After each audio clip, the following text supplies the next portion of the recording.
आपको जो अभी चैप्टर पढ़ा रही हूँ वो क्लास 10 का चैप्टर है एसिड बेसिस एंड सॉल्ट्स। इसके बहुत सारे मैंने लेक्चर आपको पहले पढ़ा रखा है और आज जो मैं आपको बताने वाली हूँ बच्चों वो है बेसिस के बारे में, केमिकल प्रॉपर्टीज ऑफ बेसिस। आज हम लोग कौन सा चैप्टर स्टडी करने वाले हैं students? Acids, basis and salts, ये हमारा चैप्टर है और इसमें जो हम स्टडी करने वाले हैं स्टूडेंट्स वो है बेसिस के बारे में। बेसिस की बहुत सारी केमिकल प्रॉपर्टी मैंने आपको पढ़ाया है और अभी भी जो मैं आपको बताने वाली हूँ वो भी है केमिकल प्रॉपर्टीज ऑफ बेसिस। अभी जो हम लोग स्टडी करने वाले हैं स्टूडेंट्स वो है केमिकल प्रॉपर्टीज ऑफ बेसिस, यानी कि बेसिस के केमिकल प्रॉपर्टी को अभी हम लोग स्टडी करेंगे। तो सबसे फर्स्ट जो हमारा केमिकल प्रॉपर्टी है वो क्या है? Reaction of basis with metal. यानी कि अगर किसी बेस को अगर हम मेटल के साथ में रिएक्ट करते हैं तो क्या फॉर्मेशन करेंगे, क्या उनकी प्रॉपर्टी होगी, यही अभी हम लोग स्टडी करेंगे।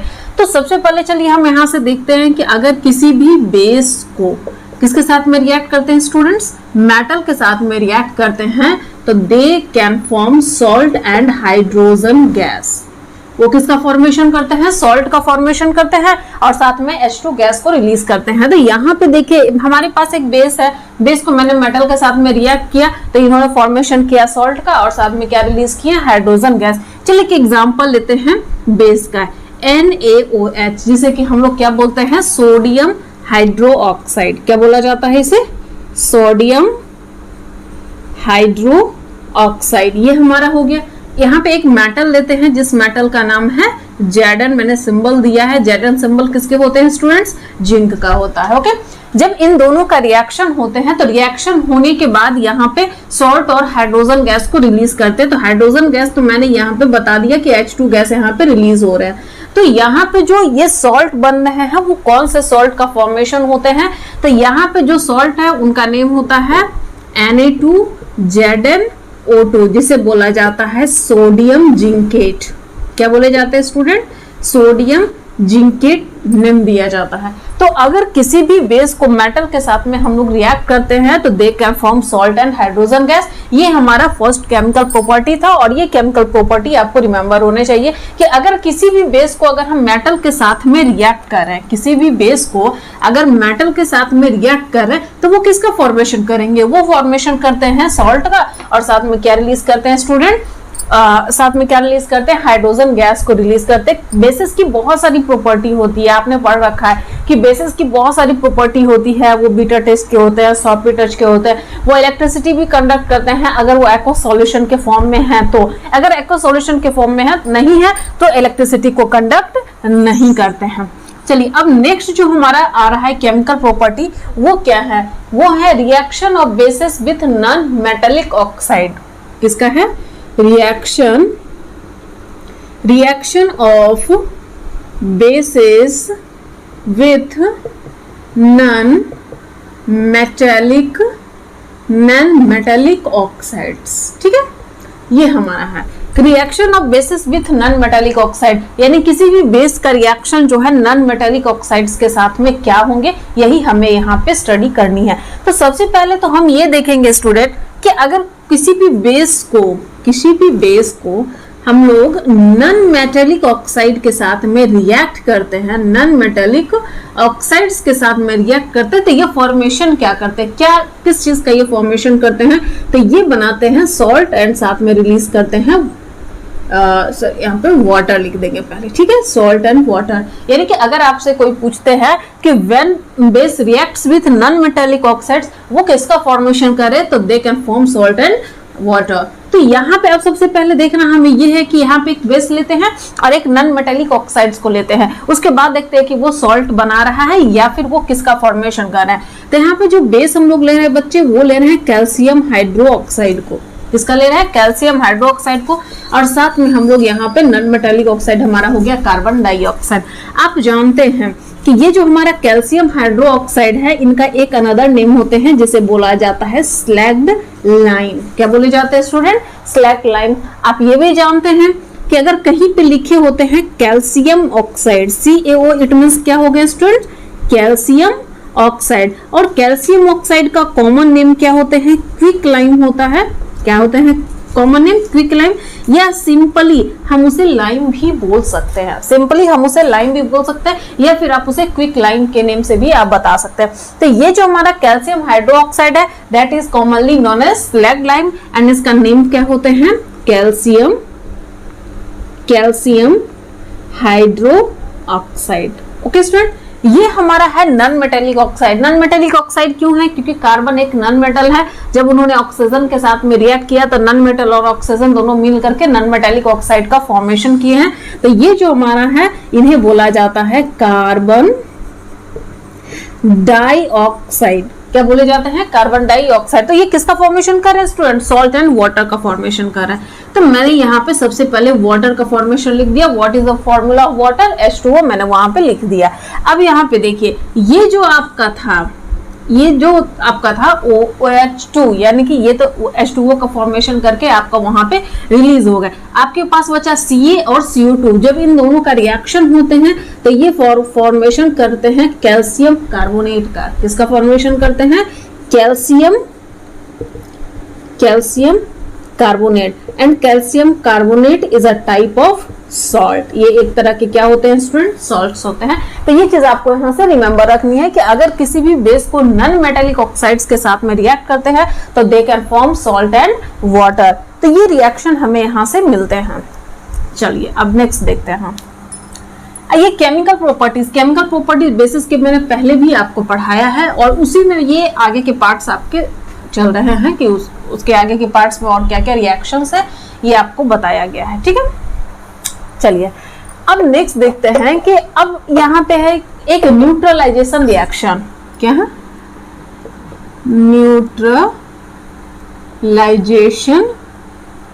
Neutralisation reaction. अच्छा, अब यहाँ पे सबसे पहले क्वेश्चन ये अराइज होते हैं कि मैम न्यूट्रलाइजेशन रिएक्शन होता क्या है? तो न्यूट्रलाइजेशन रिएक्शन होते हैं the reaction in which acids reacts with base to form salt and water. Okay student, यानी कि न्यूट्रलाइजेशन रिएक्शन वैसे रिएक्शन को बोला जाता है जिस रिएक्शन में एसिड रिएक्ट कर रहे बेस के साथ में and form salt and water. तो सबसे पहले हमें ये देखना है कि यहाँ पे एक एसिड होंगे। ठीक है, एसिड को रिएक्ट हम लोग कर रहे हैं बेस के साथ में। जब एसिड और बेस का रिएक्शन हो रहे हैं, जब किसी भी एसिड और बेस का रिएक्शन हो रहे हैं तो they can form salt and water. ठीक है ना, ये सॉल्ट और वाटर का फॉर्मेशन कर रहे हैं। तो ये चीज आपको यहाँ से रिमेंबर रखना है। तो मैंने यहाँ पे एक एसिड लिया, चलो मैंने एसिड लिया HCl। ये हमारा एक बहुत ही स्ट्रॉन्ग एसिड है। हमने यहाँ पे बेस भी लिया जिसका नेम होते हैं सोडियम हाइड्रोक्साइड। ये भी एक स्ट्रॉन्ग बेस है। ठीक है, तो ये दोनों मिल करके सॉल्ट और वाटर बना रहे हैं। तो सबसे पहले हमें ये देखना है HCl हाइड्रोक्लोरिक एसिड, मैं लिख देती हूँ यहाँ पे हाइड्रोक्लोरिक एसिड। ये हमारा NaOH है। ये हमारा क्या है स्टूडेंट? Sodium hydroxide. क्या है स्टूडेंट? Sodium hydroxide. तो ये हमारा HCl हो गया, ये हमारा NaOH हो गया। ये दोनों मिल करके सॉल्ट और वाटर बना रहे हैं। तो ये OH और ये H दोनों मिल करके आपका किसका फॉर्मेशन कर दिए हैं? वाटर का। तो हमारे पास क्या बचा? Na और Cl। मैं यहाँ लिखती हूँ Na और Cl। What is the valency of sodium? 1। And what is the valency of chlorine? 1। Cross multiplication, what is the formula? NaCl। मैं यहाँ पे लिख देती हूँ NaCl। और आप जानते हैं, और आप यहाँ से जानते हैं कि NaCl जो यहाँ पे बताया गया है, NaCl ये एक तरह के कॉमन सॉल्ट होते हैं, सोडियम क्लोराइड। इनका नेम क्या दिया गया स्टूडेंट? Sodium chloride. और ये एक तरह के कॉमन सॉल्ट होते हैं। ओके स्टूडेंट्स, ये एक तरह के कॉमन सॉल्ट होते हैं जो कि आपको यहाँ से रिमेंबर रखनी है। तो अगर आपसे कोई पूछते हैं कि what is neutralisation reaction, neutralisation reaction क्या होते हैं, तो neutralisation reaction is that type of reaction in which acid reacts with base and they form salt and water. कोई भी ऐसा रिएक्शन जिस रिएक्शन में एसिड बेस के साथ में रिएक्ट करके सॉल्ट और वाटर बना रहे हैं, वैसे रिएक्शन को न्यूट्रलाइजेशन रिएक्शन बोला जाता है। ये चीज आप यहाँ से रिमेंबर रखेंगे। ओके स्टूडेंट्स, चलिए अब आगे बढ़ते हैं। बहुत बहुत सिंपल सी चीजें हैं। यहाँ पे रिएक्शन आपको बताना, न्यूट्रलाइजेशन रिएक्शन मैंने एसिड्स में भी आपको पढ़ाए थे, जिसमें मैंने आपको बोला था कि एसिड बेस के साथ में रिएक्ट कर रहे हैं और बेस के साथ में रिएक्ट करके वो सॉल्ट और वाटर का फॉर्मेशन करे। ये चीज मैं पहले ही आपको बता चुकी हूँ। एंड नेक्स्ट जो हमारा लेक्चर स्टार्ट होने वाले हैं इसमें वो है यूजेस ऑफ बेसिस, यानी कि जितनी भी बेसिस हमारे पास में है उनकी यूज क्या होती है। यूज तो बहुत सारे हैं, लेकिन कुछ ऐसे 2-4 ऐसे एग्जांपल लेते हैं बेसिस का, जिसका हम लोग बताएंगे कि इनकी यूज क्या क्या होती है। तो सबसे फर्स्ट हम लोग देखते हैं NaOH। NaOH सोडियम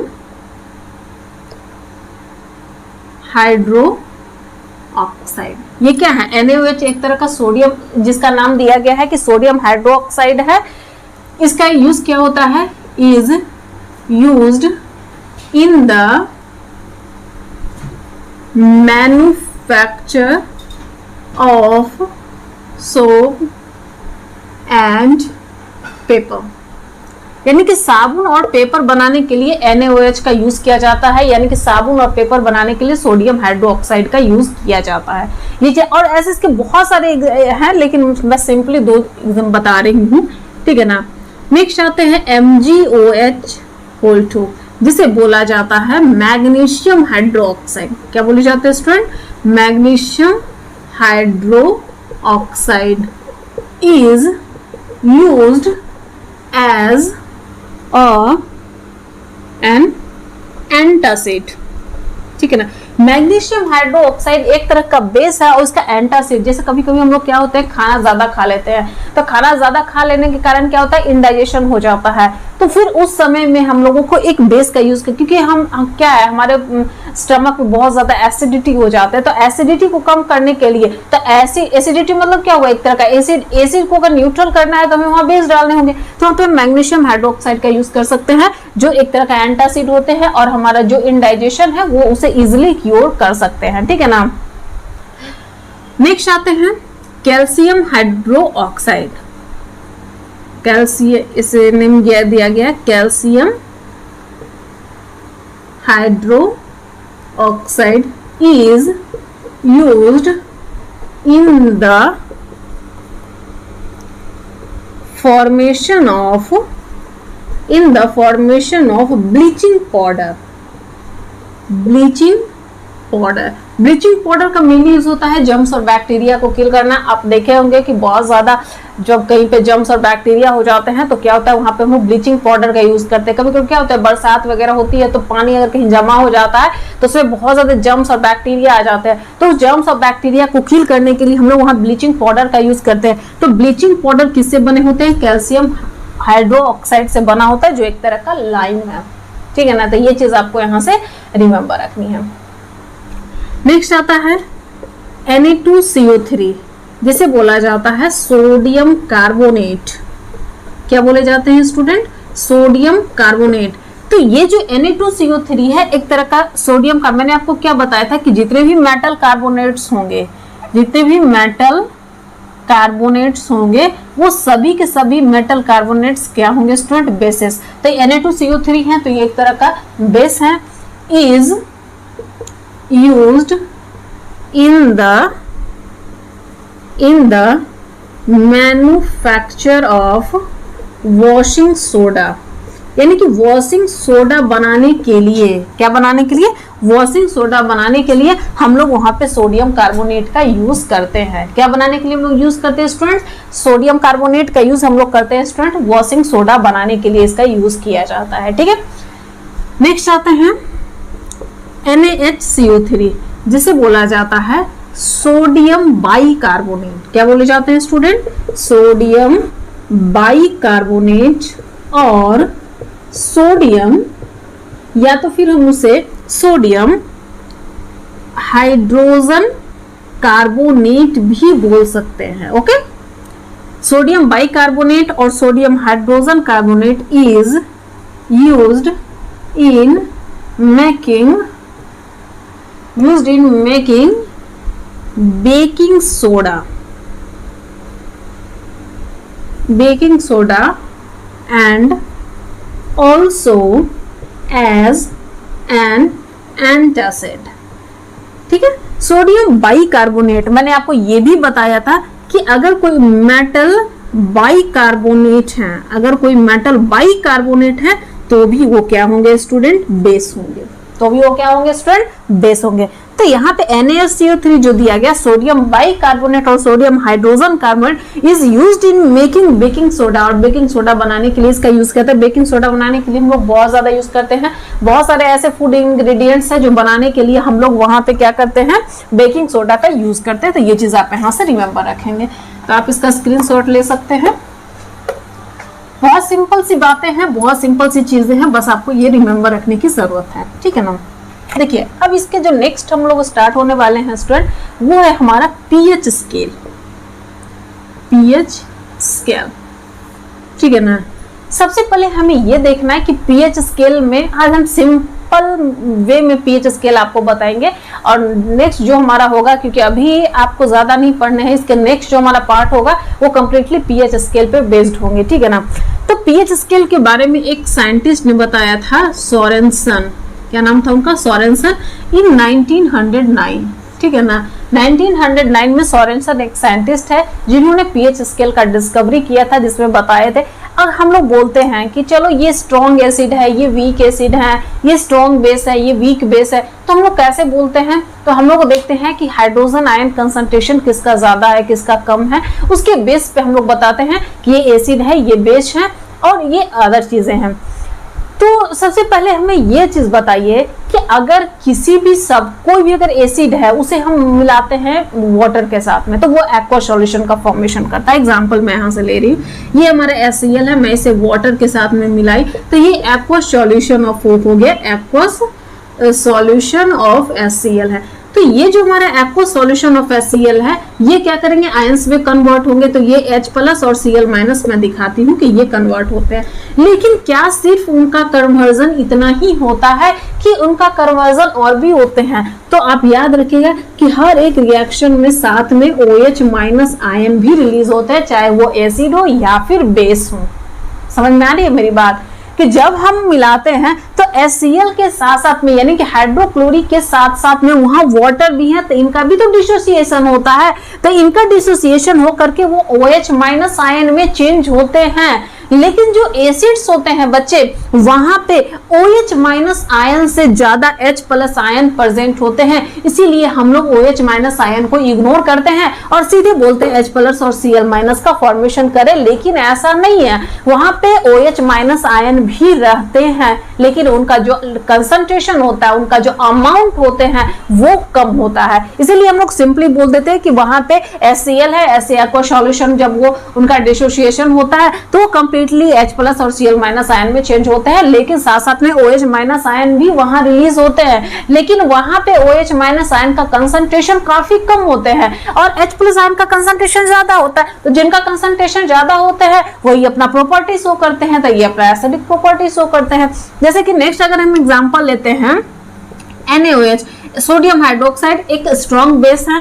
अगर इसे मैं वाटर के साथ मिलाती हूँ तो ये हो जाता है एक्वस सॉल्यूशन ऑफ NaOH। तो इनका जो ब्रेक डाउन होते हैं स्टूडेंट्स, जब इनका ब्रेक डाउन होते हैं तो हम सिंपली लिखते हैं Na प्लस और OH माइनस। लेकिन ऐसा नहीं है, यहाँ भी H प्लस आयन होते हैं, इस एक्वा सॉल्यूशन में भी H प्लस आयन प्रेजेंट होता है, लेकिन वहां पे H प्लस आयन का जो कंसंट्रेशन होता है वो लेस होते हैं और OH माइनस आयन का कंसंट्रेशन मोर होता है, ज्यादा होते हैं। इसीलिए वो बेसिक कैरेक्टर को शो करते हैं।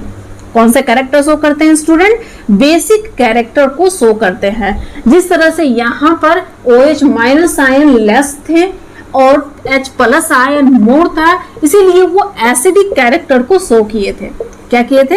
एसिडिक कैरेक्टर को शो किए थे। तो ये चीज आपको यहाँ से रिमेंबर रखनी है कि वो एसिडिक एक्वा सॉल्यूशन हो या फिर बेसिक एक्वा सॉल्यूशन हो, वहां पे H प्लस और OH माइनस दोनों ही प्रेजेंट होते हैं। लेकिन किस एक्वा सॉल्यूशन में कौन सा आयन ज्यादा प्रेजेंट है, H प्लस आयन ज्यादा प्रेजेंट है या OH माइनस आयन ज्यादा प्रेजेंट है, उनके बेस पे हम उसे एसिडिक या फिर बेसिक में बता सकते हैं। जिसके पास में H प्लस आयन कंसंट्रेशन ज्यादा होंगे उसे हम बोल देंगे कि ये एसिडिक है, और जिनके पास OH माइनस आयन कंसंट्रेशन ज्यादा होंगे स्टूडेंट तो हम उसे बोल देंगे कि ये बेसिक है। तो इस तरह से आप बता सकते हैं कि जितने भी सॉल्यूशंस होते हैं, जितने भी एक्वा सॉल्यूशंस हैं, वो एसिड के हों बेस के हों, उनमें दोनों आयंस प्रेजेंट होते हैं, H प्लस आयन भी प्रेजेंट होते हैं और OH माइनस आयन भी प्रेजेंट होते हैं। तो ये चीज आप यहां से देखेंगे। अब देखिए पीएच स्केल हम लोग डिस्कवरी क्यों किए, हम लोग कहते हैं सॉरी सोरेनसन इनका डिस्कवरी क्यों किया था। सोरेनसन इन 1909 में डिस्कवरी किए थे। तो उन्होंने इसलिए किया था कि जैसे मान लीजिए मेरे पास एसिड है तो कौन ज्यादा एसिडिक है कौन ज्यादा बेसिक है, इन ये हम कैसे बता सकते हैं, ठीक है ना। तो उन्होंने सबसे पहले पीएच, तो पीएच होता क्या है, ये जो आपका लिखा हुआ है यहाँ पे पीएच, ये होते हैं potent of H plus ion. इसका मतलब होता है पोटेंट, मतलब बोल सकते हैं अमाउंट कंसंट्रेशन, ठीक है ना, अमाउंट ऑफ, या फिर बोल सकते हैं concentration of H plus ion. Sorensen ने क्या किया कि वो H प्लस आयन के कंसंट्रेशन से, उनके पोटेंट से, उनके अमाउंट से उन्होंने एक स्केल बनाया। उस स्केल पे उन्होंने बताया कि जिसका पीएच स्केल 1 होंगे तो वो ज्यादा एसिडिक होगा, जिनका पीएच स्केल 2 होंगे वो ज्यादा बेसिक होंगे। इस तरह से उन्होंने अपनी बातें बताई थी। आप बोल सकते हैं एक तरह से सिंपली कि पीएच स्केल जो उन्होंने बताया था, जिसपे न्यूमेरिकल में पीएच स्केल दिए गए हैं, जो दिया गया है 0 to 14, कितने दिए गए हैं स्टूडेंट, 0 to 14 दिए गए हैं। तो ये जो हमारा पीएच स्केल होते हैं वो इनवर्सली प्रोपोर्शनल होते हैं 1 H प्लस आयन कंसंट्रेशन के, वो इनवर्सली प्रोपोर्शनल होता है H प्लस आयन कंसंट्रेशन के। यानी कि जिसका पीएच स्केल ज्यादा होंगे, जिनका पीएच स्केल ज्यादा होंगे उनका हाइड्रोजन आयन कंसंट्रेशन कम होगा। जिनका पीएच स्केल ज्यादा होंगे, यानी यहाँ पे देखिए मेनली जो इनका जो काम था सोरेनसन ने, वो उन्होंने ये बताया था कि कौन किस एसिड का या किस बेस का स्ट्रेंथ कैसा है, यानी कि कौन ज्यादा एसिडिक है कौन ज्यादा बेसिक है। मैंने बोल दिया HCl है, सल्फ्यूरिक एसिड और हाइड्रोक्लोरिक एसिड, बताइए दोनों में से सबसे ज्यादा एसिडिक कौन है। तो हम कैसे बताएंगे, तो सबसे पहले हम उसका पीएच स्केल देखेंगे। जिसका पीएच स्केल ज्यादा होंगे वो कम एसिडिक होंगे, जिनका पीएच स्केल कम होगा वो ज्यादा एसिडिक होंगे। इट मींस क्या हुआ कि जिसका पीएच स्केल ज्यादा होंगे उनका हाइड्रोजन आयन कंसंट्रेशन कम होगा, और जिसका हाइड्रोजन आयन कंसंट्रेशन कम होंगे वो बेसिक होंगे या फिर एसिडिक होंगे, बेसिक होंगे। सिंपल सी बातें हैं, क्योंकि बेसिक में, बेस में ज्यादा क्या प्रेजेंट होना चाहिए, OH माइनस आयन प्रेजेंट होने चाहिए। अब यहाँ पे देखिए कि अगर किसी का पीएच स्केल कम है, किसी का पीएच स्केल कम है तो उनका हाइड्रोजन आयन कंसंट्रेशन ज्यादा होंगे, उनका हाइड्रोजन आयन कंसंट्रेशन ज्यादा होंगे। जैसे कि मैं यहाँ पे देखती हूँ, ये हमारा हो गया, मान लीजिए कि ये हमारा पीएच स्केल है, ये हमारा हो गया 0, ये हमारा हो गया 14, ये बीच में मैंने कर दिया 7, ये चलिए 1 2 3 4 5 6, ठीक है। ये हमारा हो गया 8 9 10 11 12 और ये हमारा हो गया स्टूडेंट 13, ठीक है। सबसे फर्स्ट आपको ये याद रिमेंबर रखनी है कि ये जो 7 जिसका होता है, जिसका 7 है, जिसका पीएच स्केल 7 है, ये हमारा क्या हो गया स्टूडेंट, पीएच स्केल। जिनका पीएच स्केल 7 है वो होंगे न्यूट्रल सब्सटेंस। वो क्या होंगे स्टूडेंट, न्यूट्रल सब्सटेंस, यानी सब्सटेंस, न्यूट्रल सब्सटेंस होंगे। जैसे कि अगर आप ले सकते हैं तो प्योर वाटर, यानी कि प्योर वाटर का पीएच स्केल कितने होते हैं स्टूडेंट, 7 होते हैं। तो हम बोल सकते हैं कि वो एक न्यूट्रल सब्सटेंस होते हैं। इस तरह से आप बोल सकते हैं। शुगर सॉल्यूशन है, इनका भी पीएच स्केल होता है न्यूट्रल। शुगर सॉल्यूशन हो गया, NaCl हो गया, ये सभी न्यूट्रल सब्सटेंस होते हैं और सभी के सभी का पीएच कितना होते हैं, 7 होते हैं। अगर जिसका पीएच 7 से लेस हो, जिनका पीएच स्केल 7 से लेस हो, वो सभी के सभी एसिड्स होते हैं। वो सभी के सभी क्या होते हैं स्टूडेंट्स, एसिड होते हैं। और जिनका पीएच स्केल 8 से ज्यादा हो, जिनका पीएच स्केल 8 से ज्यादा हो वो सभी के सभी क्या होते हैं स्टूडेंट, बेस होते हैं। क्या होते हैं, बेस होते हैं। चलिए ठीक है। अब नेक्स्ट, अगर किन्हीं का पीएच स्केल 0, 1, 2, 3 होते हैं तो वो होंगे स्ट्रॉन्ग एसिड्स। क्या होंगे स्टूडेंट्स, स्ट्रॉन्ग एसिड्स। और जिनका पीएच स्केल 4, 5, 6 होंगे वो होंगे वीक एसिड्स। क्या होंगे स्टूडेंट्स, वीक एसिड्स। चलिए ठीक है। जिनका पीएच स्केल 8, 9, 10 होंगे वो होंगे वीक बेस। वो क्या होंगे, वीक बेस। और जिनका पीएच स्केल 11, 12, 13, 14 होंगे वो होंगे स्ट्रॉन्ग बेस। वो क्या होंगे स्टूडेंट, स्ट्रॉन्ग बेस। तो ये चीजें आपको यहाँ पे रिमेम्बर रखनी है कि पीएच स्केल से हम कैसे बता सकते हैं कि कोई एसिडिक है, बेसिक है या फिर न्यूट्रल है। तो अगर किसी का पीएच स्केल 7 है स्टूडेंट, इट मींस वो न्यूट्रल सब्सटेंस है। जैसे मैंने एग्जांपल दिया pure water, sugar solution, NaCl। और अगर 7 से लेस है, जैसे अगर किसी का पीएच स्केल 1 है, 2 है, 3 है, तो वो स्ट्रॉन्ग एसिड्स हो गए, जैसे कि सल्फ्यूरिक एसिड हो गया, हाइड्रोक्लोरिक एसिड हो गया, नाइट्रिक एसिड हो गया। और ये हो गया आपका, अगर किसी का पीएच स्केल 4, 5, 6 है, इसका मतलब वो वीक एसिड्स है। इट मींस वो एसिटिक एसिड हो गया, कार्बोनिक एसिड हो गया। तो इस तरह से आप वहां पे बोल सकते हैं। अब इस तरह से देख सकते हैं कि जिसका अगर पीएच स्केल 8, 9, 10 है वो वीक बेस है। जैसे मैग्नीशियम हाइड्रोक्साइड, अमोनियम हाइड्रोक्साइड, ये सभी के सभी वीक बेसेस होते हैं। और यहाँ पे जिसका 11, 12, 13, 14 होंगे उनका स्ट्रॉन्ग बेस होंगे। तो वो क्या हम बोल सकते हैं, जैसे कि आप बोल सकते हैं सोडियम हाइड्रोक्साइड, पोटेशियम हाइड्रोक्साइड, ठीक है ना, कैल्शियम हाइड्रोक्साइड। तो ये सभी के सभी स्ट्रॉन्ग बेसेस होते हैं। तो पीएच स्केल से, with the help of pH scale, आप बता सकते हैं कि कौन स्ट्रॉन्ग एसिड्स है, कौन स्ट्रॉन्ग बेसेस है एंड कौन स्ट्रॉन्ग न्यूट्रल है। तो ये जो हमारा पार्ट होता है स्टूडेंट्स आज का, यहीं पे खत्म होता है। सबसे पहले तो हमें ये देखना होगा कि बेसिस की प्रॉपर्टी क्या होती है। मैंने आपको केमिकल प्रॉपर्टीज ऑफ बेसिस मैंने आपको पढ़ाया, फिर कैसे मैं उसे केमिकल प्रॉपर्टी ऑफ बेसिस को कैसे मैं आपको बता सकती हूँ। इसके बाद का जो हमारा चैप्टर होंगे वो बेसिस का सबसे लास्ट पार्ट होंगे। इसके बाद हमारा बेसिस भी लास्ट हो जाएंगे एंड इसके बाद जो हमारा नेक्स्ट लेक्चर स्टार्ट होंगे स्टूडेंट वो होंगे हमारे salts. Thank you, best of luck.